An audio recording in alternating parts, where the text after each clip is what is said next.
Welcome to Mindfully Integrative Podcast with your host, Dr. Damaris G. Mindfully Integrative is a podcast discussing ways toward mindfully incorporating integrative health into our lives. This podcast will have informative resources, fun topics, interviews, and discussions relatable for today with a true mindful perspective in a mind-body, holistic life approach.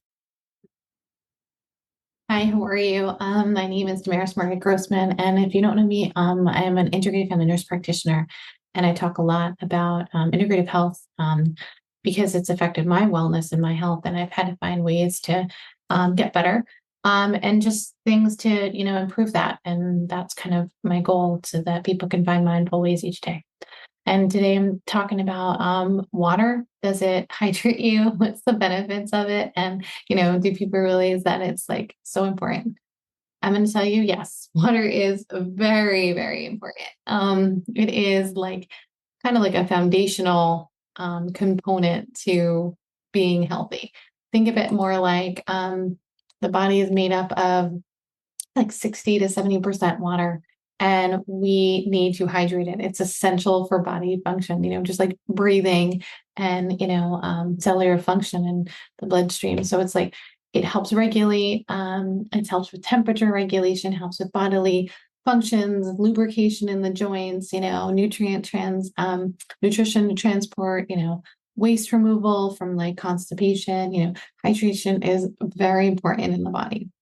Now, how is it done? First it can be absorbed, it can be absorbed, through the intestines. There's insensible ways. So it can be distributed and travel through the bloodstream. It can come in through cellular function, and that enables it through biochemistry or cellular homeostasis, which is the body's way of balancing out. And that's what you're trying to do. You're always trying to get yourself into as much optimal state as possible of what your body will allow.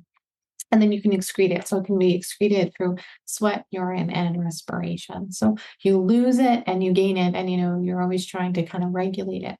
So what are roles for hydration, and what are things that we want to use in addition to water? So H2O is, hydrogen and oxygen ions. But additional to that, to help, bring in the water into the cells, you do need electrolytes. So why do you need electrolytes, and what are there? So the electrolytes are sodium, potassium, magnesium, calcium, and chlorine. So sodium regulates the fluid and balance of nerves transmission. Potassium helps with supporting muscle contractions and the heart function, and they also help with the sodium and potassium pumps open and regulate cellular function and hydration. Magnesium helps with muscle relaxation and many enzyme activity within the body. So there's multiple methods with magnesium. Calcium is essential usually for muscle contraction and bone health and other functions. Chloride maintains fluid balance and digestive health.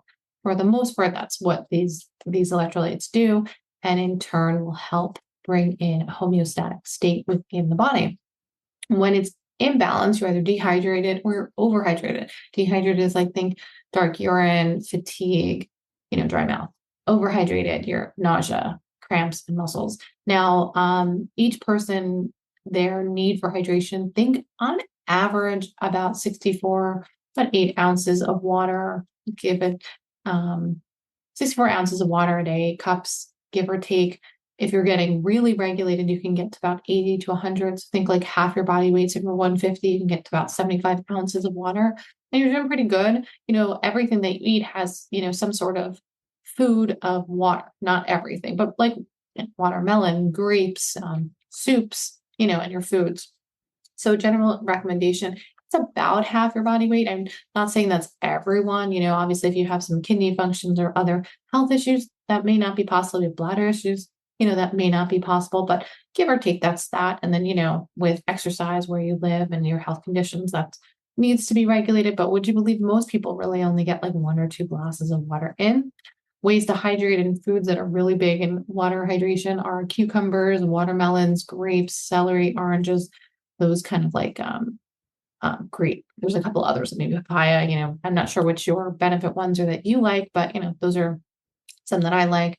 I enjoy coconut. It has deep, rich potassium, but with that, you still have to, modify like how much you give, especially to kids and to adults with cardiac issues.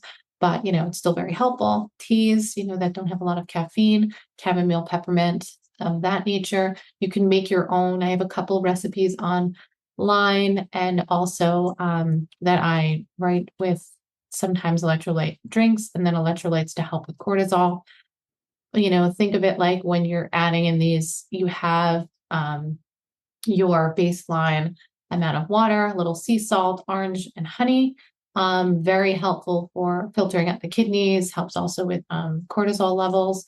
But, this varies for each person. So I can't say it's one size fits all, but, a little bit of an electrolyte could go a long way.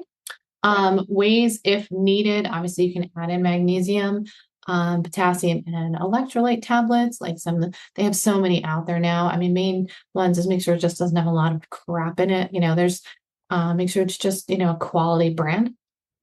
And reasons why, you want to kind of like drink daily, and how to do it through the day. I always recommend like a straw kind of cup, or when you're exercising, make sure you're hydrating then.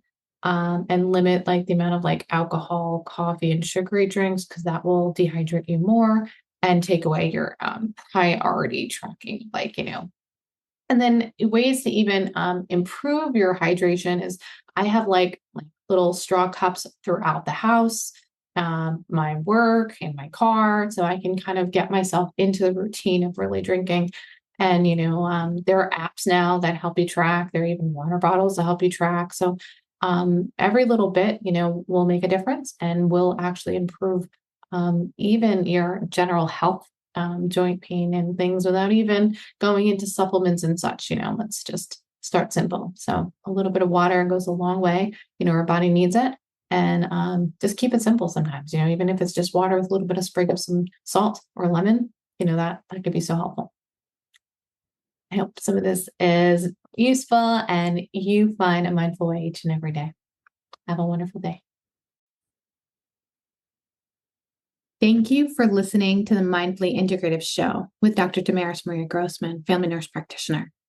This podcast is for informational and educational purposes only and is not the substitute for professional medical advice, diagnose, or treat. Always consult your healthcare provider before making changes to your healthcare routine. Make sure to subscribe so you don't miss an episode. If you enjoyed our show, please support us by leaving a mindful review on Apple Podcast or your favorite streaming platform. Interested in being a guest or more information? Email us at info@mindfullyintegrative.com.